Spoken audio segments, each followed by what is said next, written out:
Hello friends, ஒரு சிம்பிளான chicken தம் பிரியாணி எப்படி செய்யறதுன்னு பார்க்கலாம் வாங்க. பாருங்கள் எவ்வளோ உதிரி உதிரியாக இருக்குன்ட்டு. பிகினர்ஸ் கூட செய்யலாம். இந்த மெத்தட்லேயே செஞ்சு பாருங்கள். நம்ம கேஸ் ஆன் பண்ணிவிட்டு ஒரு அடிகனமான பாத்திரம் வச்சுக்கோங்க. உங்கள்கிட்ட என்ன பாத்திரம் இருக்கோ அதை வச்சுக்கோங்க. அதில் பிரியாணி ஸ்பைசஸ் எல்லாமே உங்களுக்கு தேவையானதை ஆட் பண்ணிக்கிட்டு, கொஞ்சம் சோம்பு கூட ஆட் பண்ணிவிட்டு, ஆனியன் நீல வாக்கில் கட் பண்ணி வச்சதை ஆட் பண்ணிக்கோங்க. ஆட் பண்ணிவிட்டு நல்லா வதக்கி விட்டுக்கோங்க. வெங்காயம் வதக்கிறதுக்காக கொஞ்சம் உப்பு ஆட் பண்ணிக்கோங்க. அந்த கேப்பில் நம்ம பாஸ்மதி ரைஸை ஊற வச்சுக்கலாம். நான் இன்றைக்கி 3 கப்பு பாஸ்மதி ரைஸ் எடுத்திருக்கேன். வாஷ் பண்ணிவிட்டு ஊற வச்சுக்கோங்க. இதில் பச்சை மிளகாய் ஆட் பண்ணிவிட்டு, இஞ்சி பூண்டு பேஸ்ட் 1.5 ஸ்பூன் ஆட் பண்ணிக்கோங்க.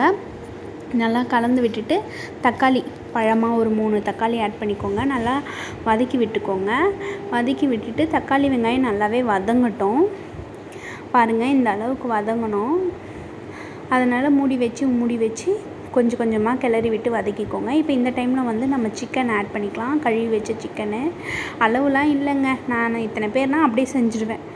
அதனால் இது 3/4 கிலோ சிக்கனு, ரைஸுமே 3/4 கிலோ அரிசி இருக்குங்க. கைக்கு வந்ததெல்லாம் அப்படியே அளவு தான். மஞ்சத்தூள் போட்டுட்டு, கரம் மசாலா கொஞ்சம், பிரியாணி மசாலா அவ்வளோதாங்க. நான் மிளகாத்தூள்லாம் எதுவுமே ஆட் பண்ண மாட்டேன். ஏன்னா என் குழந்த சாப்பிட்ணும், என் பையன்ட்டு நான் ரொம்ப காரமாக செய்ய மாட்டேன்.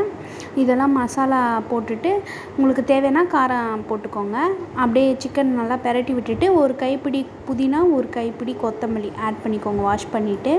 இப்போ சிக்கனில் நல்லா வெந்து தண்ணி வரும். அதனால் கொஞ்சமாக கிளறி விட்டு மூடி போட்டு வைங்க.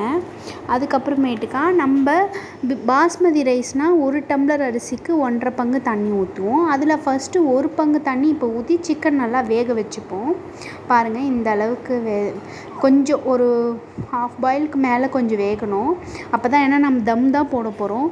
பாஸ்மதி ரைஸுன்றது சீக்கிரம் வெந்துடும். பேலன்ஸ் வாட்டர் ஆட் பண்ணிவிட்டு, நல்லா கொதி வந்ததும் அரிசியை போட்டு கலந்து விட்டுற வேண்டியதான். அரிசியை போட்டு ரொம்ப கிளறக்கூடாது. ஏன்னா பாஸ்மதி ரைஸ் இல்லைங்களா, உடஞ்சிரும். அதனால் பாஸ்மதி ரைஸுமே தண்ணி இல்லாமல் ரொம்ப வடிகட்டி எடுத்துக்கோங்க. ஏன்னா நம்ம இதில் அளவு கரெக்டாக கொடுக்கணும். பாஸ்மதி ரைஸ் பொறுத்த வரைக்கும் தட்டு போட்டு மூடிடுங்க. ஒரு 5 மினிட்ஸ் கேப்புக்கு ஒன்ஸ் நீங்கள் அதை ஓப்பன் பண்ணி இந்த மாதிரி கிளறி விடுங்க லைட்டாக. அப்போ நல்லா தண்ணி மூடி வச்சு இது பண்ணுங்கள். தண்ணி நல்லா ட்ரை ஆகிற பதத்தில் ஒரு மீடியம் ஃப்ளேமில் வச்சுக்கோங்க. தண்ணி நல்லா ட்ரை ஆகிற இந்த பதத்தில் என்ன பண்ணுங்கள், தட்டு போட்டு மேலே ஒரு வெயிட் வச்சுடுங்க. 5 மினிட்ஸ் மட்டும் ஸ்லோவில் வச்சுட்டு ஆஃப் பண்ணிவிடுங்க. ஒரு 20 to 25 மினிட்ஸ் அப்படியே எதுவுமே இந்த வெயிட்டை ரிலீஸ் பண்ணாதீங்க. அதுக்கப்புறம் ரிலீஸ் பண்ணி பார்த்தீங்கன்னா சூப்பராக இருக்குங்க. வாசனை ரொம்பவே உங்களுக்கு அந்த கொதிக்கிறப்பவே வரும். நம்மளும் பிரியாணி செய்யலான்ட்டு இருக்கோங்க.